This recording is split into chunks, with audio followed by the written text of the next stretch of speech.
এই ভিডিওতে আমরা দেখব হেডার, ফুটার এবং পেজ নাম্বার। আমরা সাধারণত দেখে থাকি যে পেজের উপরে অধ্যায়ের নাম লেখা থাকে, আবার পেজের উপর সাইডে এরকম পেজ নাম্বার থাকে, আবার ফুটারেও এরকম পেজ দেওয়া থাকে, আবার এরকম পেজ নাম্বার দেওয়া থাকে। তো এই যে হেডার, ফুটার, পেজ নাম্বার এগুলো কিভাবে দেয় আজকে আমরা সেটাই শিখব। তো তার জন্য আমি একটা ওয়ার্ড ডকুমেন্ট ওপেন করেছি। গত ভিডিওতে আমরা দেখেছিলাম চার্ট নিয়ে, তো আজকে আমরা এরকম হেডার ফুটার নিয়ে দেখব। এটাকে আমরা বলি হেডার এবং এইখানে নিচের এটাকে আমরা বলি ফুটার। তো আমরা তো এখানে ইনসার্ট ট্যাবে যাই, এখানে একটা অপশন আছে হেডার, ফুটার। তো আমরা যদি এখানে হেডারে ক্লিক করি তাহলে আমরা বিভিন্ন ধরনের হেডার পেয়ে যাচ্ছি, 3টা, 1টা, এরকম বিভিন্ন ধরনের আমরা হেডার পেয়ে যাব। আমরা সেগুলোকে আমাদের ডকুমেন্টে ইউজ করতে পারবো। আমি একটাটা নিলাম। এখানে যদি আমরা লিখি স্বপ্ন, SCHOOL, স্বপ্ন স্কুল লিখে এখন ক্লোজ হেডার এন্ড ফুটার দিলাম। তাহলে কিন্তু স্বপ্ন স্কুল যে লিখেছি এটা কিন্তু প্রত্যেকটা পেজের উপরে থাকবে, কারণ কি আমরা এটা হেডার হিসেবে দিয়েছি, প্রত্যেকটা পেজে এটা যাবে। এবং আমরা যদি কোনো ফুটার দিতাম, এখানে ইনসার্টের থেকে ফুটার অপশন থেকে আমরা যদি এটা নিতাম, তাহলে এখানে যাতে আমরা লিখে দিতাম যে স্বপ্ন স্কুল। এখানে স্বপ্ন স্কুল লিখে দিলাম। স্বপ্ন স্কুল লেখার পর এখানে ক্লোজ হেডার এন্ড ফুটার এটা দিলাম, তাহলে কিন্তু এখানে স্বপ্ন স্কুল লেখাটা থাকবে।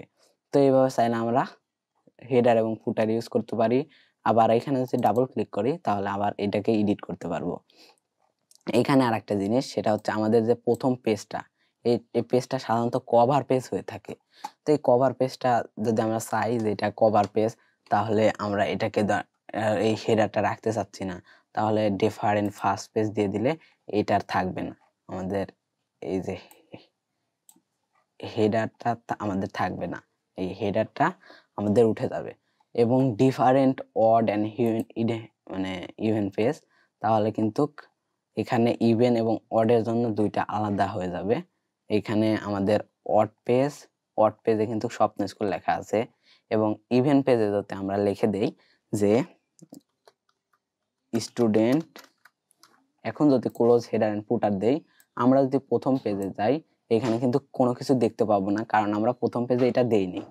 এবং দ্বিতীয় পেজে গেলে এখানে স্টুডেন্ট লেখা আছে, এরপরে আমাদের লেখা আছে স্বপ্ন স্কুল।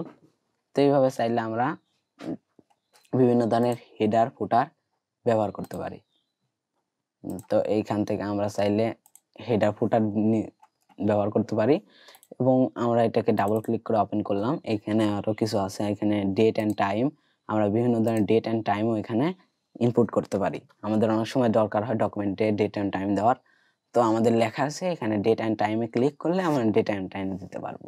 এখান থেকে ডকুমেন্ট ইনফোর মাধ্যমে আমার ডকুমেন্টে বিভিন্ন ধরনের কে লিখেছে এগুলা আথারে ক্লিক করলে এখানে নাম দেওয়া যাবে, আথার কম্পিউটার কেয়ার। তো এরকম ভাবে বিভিন্ন জিনিস আমরা এখানে অ্যাড করতে পারবো। আমরা আথারকে ডিলিট করে দিচ্ছি। তো এইভাবে আমরা চাইলে বিভিন্ন জিনিস অ্যাড করে দিতে পারবো। এখান থেকে পিকচারের মাধ্যমে আমরা যে কোনো ধরনের পিকচার, এখান থেকে আমরা এই লোগোটা নিয়ে আসলাম, তাহলে এই লোগোটা এখানে আসবে এবং প্রত্যেকটা পেজের ওই সেম ভাবে আমাদের এই লোগোটা ঠিকঠাকভাবে কাজ করবে। তো এখানে আমরা যে লোগোটা দেখি এখানে, তো এইভাবে বিভিন্ন ধরনের আমরা লোগো দিতে পারবো, প্রত্যেকটা পেজেও যাবে। আমরা এখান থেকে এটাকে ডিলিট করে দিচ্ছি। এবং এখানে আছে পেজ নাম্বার। এখানে পেজ নাম্বারের মাধ্যমে কিন্তু আমরা প্রথমে দিতে পারি, পেজের উপরে দিতে পারি এবং কারেন্ট পজিশনে দিতে পারি। এখানে পজিশনে দিচ্ছি। আমি এখানে একটা জিনিস দেখাই। তো এখানে আমরা যদি এখানে নাও যাই, এখান থেকে ইনসার্ট ধরলাম, এখান থেকে এখানে পেজ নাম্বার, এখানে পেজ নাম্বারের মাধ্যমে আমরা চাইলে টপে দিতে চাই, বটমে দিতে চাই, মানে টপ মানে উপরের পেজের একবারে উপরে, এবং কোন জায়গায় এবং কি ডিজাইনে চাই সেগুলো আমাদের এখানে দেওয়া আছে। এবং এখানে বটম অফ দ্য পেজ মানে এখানে নিচে কি রকম চাই সেগুলো দেখা যাবে।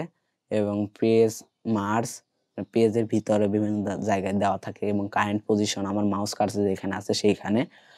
তারপর এখান থেকে রিমুভ পেজ নাম্বার, এখান থেকে আমরা চাইলে এখান থেকে রিমুভ ফুটার দিতে পারি। এখান থেকে হেডার থেকে রিমুভ হেডার দিতে পারি, তাহলে হেডার ফুটার রিমুভ হয়ে গেল। এখন যদি পেজ নাম্বার থেকে বটমে দিতে চাই তাহলে বটম অফ দ্য পেজে গেলাম, এখান থেকে আমাদের যেটা পছন্দ হয় আমরা সেটা নিব। ধরলাম যে আমরা এটা পছন্দ হয়, এটাতে ক্লিক করলাম, তাহলে প্রত্যেকটাতেই আমাদের কিন্তু 1 2 নাম্বার হয়ে গেল। এখন ডিফাইন ফার্স্ট পেজ করে দিচ্ছি, আমরা ডিফাইন্ড এটা তুলে দিলাম, তাহলে প্রত্যেকটাতে আমাদের পেজ নাম্বারটা সেট হয়ে যাবে। তো প্রথমটাতে বাদ হওয়ার পর আমাদের দ্বিতীয়তে আসবে, দ্বিতীয়টাতে 2 লেখা আছে। তো আমরা চাইলে কিন্তু এটাকে বাংলায় যদি লিখি, বাংলা লিখলে কিন্তু প্রত্যেকটা কাজ করবে না। আমরা যদি এখানে বাংলায় লিখে দেই 1 বা 1 লিখে দিচ্ছি, এখানে কিন্তু প্রত্যেকটাতেই 1 আসবে, আমাদের কিন্তু এটা কাজ করবে না। তো এটা কাজ করানোর একটা উপায় আছে, সেটা হচ্ছে আমি যদি এখানে ডাবল ক্লিক করি, ওপেন করি, এখানে যদি এটাকে যদি সিলেক্ট করি, সিলেক্ট করার পরে আমরা এইখান থেকে ফন্ট, হোমে আসলাম, হোমে থেকে এখান থেকে ফন্ট সিলেক্ট করে দিতে হয়। এখান থেকে আমরা যদি সুটনি ও এমজি একটা ফন্ট আছে, সুটনি, আমরা যে সুটনি লিখি এখানে, বা এখান থেকে আমরা বাংলা যে কোনো ধরনের ফন্ট দিয়ে দিলে এটা বাংলা হয়ে যাবে। আমরা যদি এই বাংলা ফন্টটা দেই তাহলে কিন্তু এখানে 3 আসছে, এখানে 4 আসছে। তো এইভাবে চাইলে আমরা ফন্ট চেঞ্জের মাধ্যমে, আমি ফন্টটা দিয়েছি শ্যাম রূপালী, এই শ্যাম রূপালীর মাধ্যমে আমরা এরকম বাংলাতে করে নিতে পারবো পেজ নাম্বারকে।